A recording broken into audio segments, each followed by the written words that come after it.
What's up, DC Nation? Welcome back to another video. And guys, like the video, get a big thumbs up. If you're new to the channel, make sure you subscribe because I have great DC Comics content every day that you don't want to miss. Now guys, we're jumping into Batman Lost #1. Now, this is more like an interlude issue. It's not in the main Dark Knight's Metal series, but it's pretty much telling us where Batman's been. Because what happened was Batman was going on a journey, getting different artifacts, trying to figure out what this nymph metal was, just like Hawkman was. He was leaving secrets, not trusting the Justice League. He was hanging on to this alone. And then he eventually got exposed throughout Scott Snyder's Batman run to 4 different metals, which was Electrum, Dionysium, Promethium, and Nymph Metal. And then finally, he got into this trap at the end of issue #2 of Dark Knight's Metal, and he was exposed to Batmanium. And that caused him to get transported to the Dark Multiverse and pretty much replaced with Barbados and the evil Batman. So they're pretty much storming the DC Universe, destroying, and these heroes are dealing with the fallout, while Batman's stuck in this Dark Multiverse,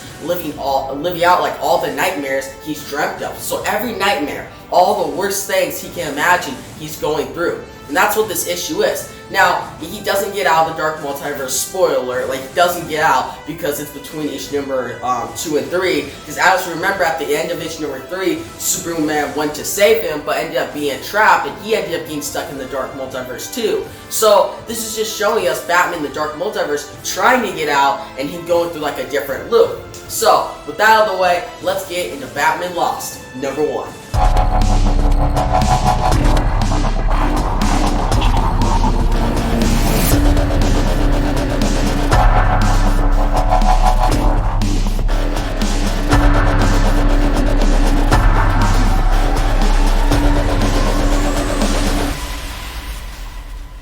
So guys, we start out with this dope cover right here. It's kind of like Barbados in the back. We see Batman, it's drawn very well, it's cool. And the issue starts out, we see pretty much Bruce, he's older. And he's in like the Wayne Manor, he's in a chair. And then he has pretty much his girl, who's kind of like his granddaughter, come up to him. She's like, hey, can you read a story to me? Like, I want to hear a story, like a real story, not a fancy story before I go to bed. And Bruce is like, oh yeah, sure. He's kind of like an old grandpa. He's checking out the place. He's just reading stories. And she's like, okay, I'll pick one for you. And she picks off a book from the bookshelf, and it's actually the chemical incident from Batman #27, the very first appearance of Batman in the DC Universe. Like, it's a very valuable comic. If you have it, it's worth like millions of dollars. But she picks it up, gives it to him, and she's like, can you please read it? He's like, okay, I'll go ahead and read it to you.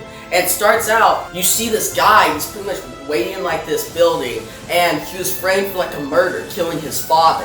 And he's pretty much waiting for Batman to come and just investigate. Now Batman shows up, throws a batarang, and he's like, okay, I know it wasn't you that killed your father because you touched the knife after he died, and it has your fingerprints, but you were there, you didn't actually kill him, so we gotta figure this out. Now, Batman starts investigating, it's going well, right? And he starts looking in the window, and he starts noticing this isn't right. This is not how the story went. In Detective Comics #27, the very first appearance of Batman, it actually went different. Like, Batman did not like show up and talk to this guy and hear like the whole story. He was actually just Bruce Wayne, and he talked to Commissioner Gordon, and Commissioner Gordon told him the story, and then Batman eventually came into play, and we didn't know Bruce was Batman until the end of the story. So this is playing out differently.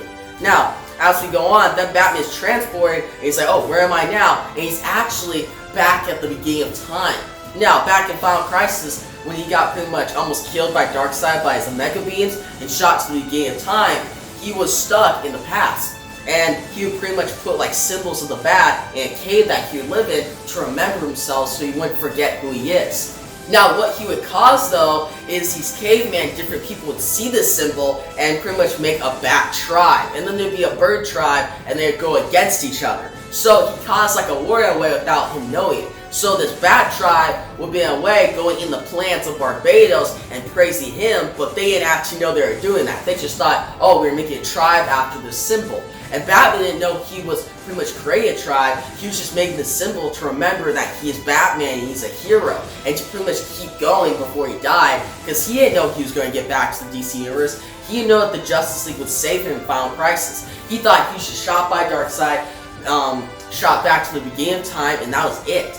But guys, we see him, and this girl in like a hood shows up, and she's talking to him, telling the story, and she was the one who pretty much brought that nith melt and brought Barbados' like symbol to this to the world of the DC universe. And as it goes on, the Bird Tribe, Bat Tribe fight, Bat Tribe pretty much they're in Barbados. Barbados comes, and if you think about what happens is Hawkman and Barbados fought. Barbados got banished back to the Dark Knight, to the Dark Multiverse, and pretty much the Bird Tribe won.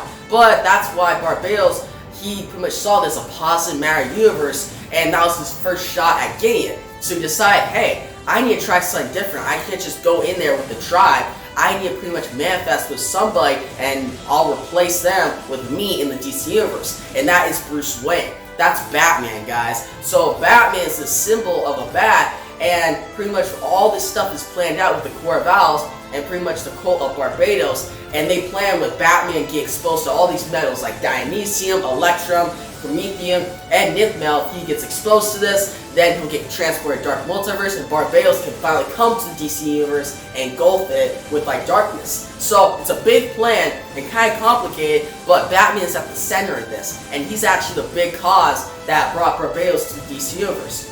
Now as Batman goes on, he's getting confused. He's like, what's going on?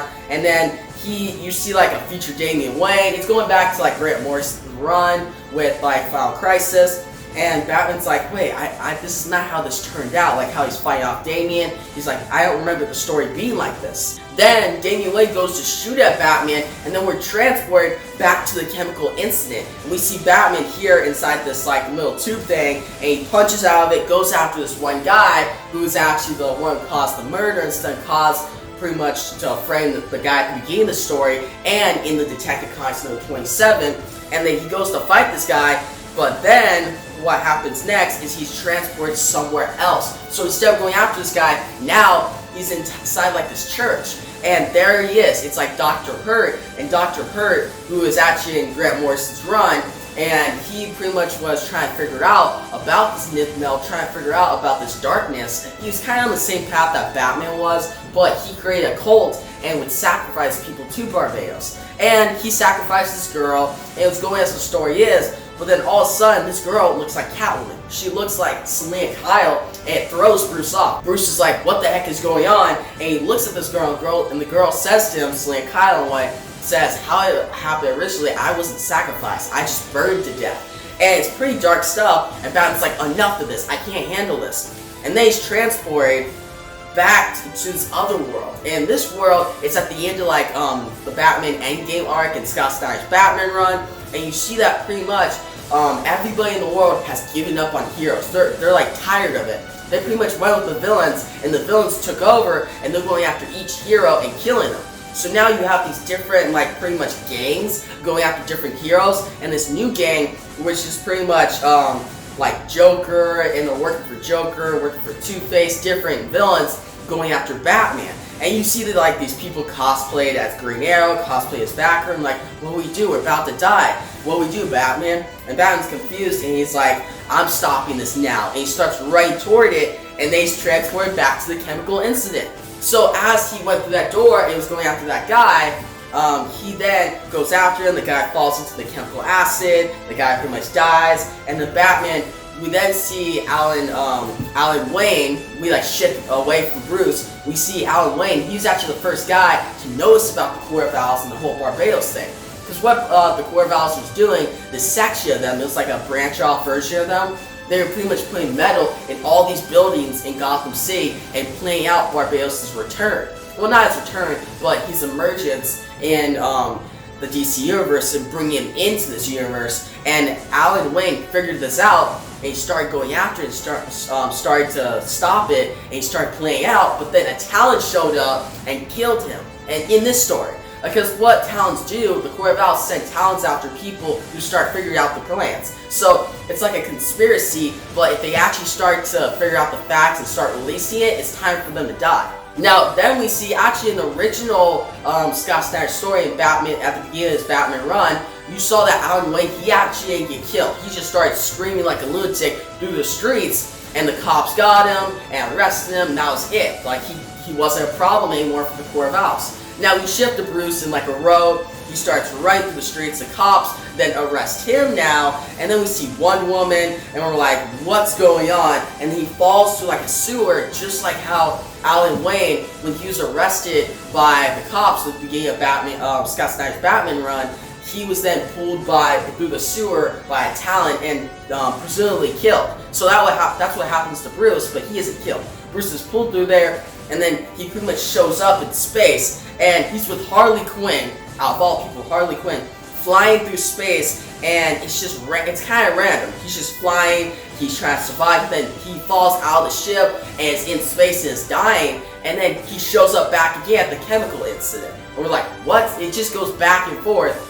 And he's with the cops, and he's analyzing everything, telling them about stuff, and he's telling about the birds, how they came through the window, and we pretty much see this thing that the birds are either people who can fly or like robins, and it shows that Batman uses people like Superman, Nightwing, these people who have good morals and believe in hope and stuff to anchor him. So Batman's always trying to investigate, stop things, do it for the greater good. But ever if he goes into madness, like now, or ever if he loses himself, he always has these people like the Justice League, Superman, Nightwing, to bring him back from the brink of insanity and keep him pretty much with good morals. And that's what they are, and that's pretty interesting, guys. Now, Batman then goes around, and all of a sudden the story stops. Like, his granddaughter, we go back to the Wayne Manor, old Bruce Wayne in the chair explaining the story. The granddaughter turns like demonic, and she starts having big teeth and climbs up the walls, and Bruce is like, what's going on? He's like starting to notice I'm actually in the dark multiverse,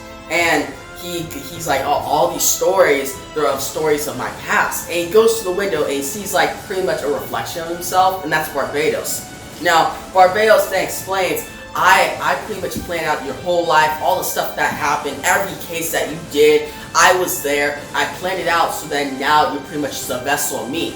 The whole reason of your life is just to help me make it to the universe and engulf it with darkness. And Bruce is like, no, that can't be true. And Bruce then tries to punch through the thing, and he punches through this window, gets out of Wayne Manor, and we see this huge freaking splash page of Barbados, huge, talking to Bruce, and Barbados shows all you've seen is a couple of nightmares. Throughout this is all nightmares that Bruce has had.